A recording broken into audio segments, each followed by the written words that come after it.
So if you haven't had your mind blown in a while, I am about to blow it up. Follow me. So BlackRock and Vanguard own everything. And I mean everything. So for example, you can find all of this on Yahoo Finance.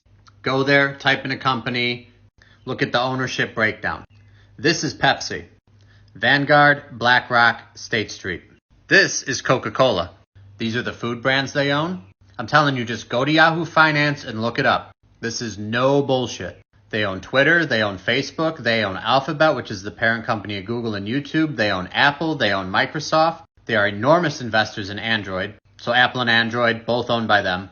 They own IBM, they own Intel. They own all the software companies and computer companies that you would look at social media on, which they own the social media companies. They own the travel booking companies, they own the airplane companies. They own Shell, they own BP, they own Exxon, they own the mining companies that we use, and they own the metals. They own the agricultural industry and the machines used to harvest that agriculture. They own Big Pharma, they own the banks, so they hold your money.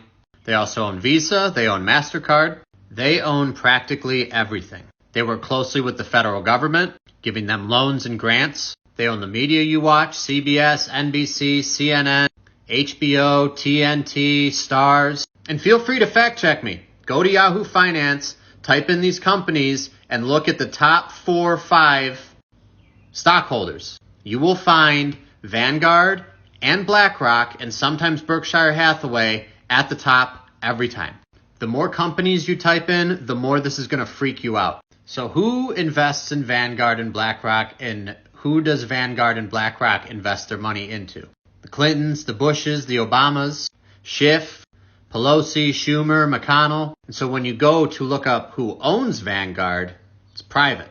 This is where it gets tricky because these people like to keep a low profile. The Orsini family, the Bush Foundation, and the Bush family, and both of them are Skull and Bones alum from Yale if you want to go like hopping down that rabbit hole. That's a whole nother story. The royal family. Some of the other names I'm sure you've heard of are the Rockefellers, the Rothschilds, the Vanderbilt family, and if you look closely, who is that? Anderson Cooper, Mr. CNN. These two companies, along with State Street and Berkshire Hathaway, make roughly 86% of the money in the world. Go look it up. It is all there if you're willing to take the time to research it. And maybe next time when CNN is pushing a Pfizer vaccine, people are like, oh, I don't know if I want to take that. And then Facebook and Twitter and Instagram are fact-checking that and censoring people and doctors that speak out against it. Think twice and then think one more time. These people do not care about you or I, they care about themselves.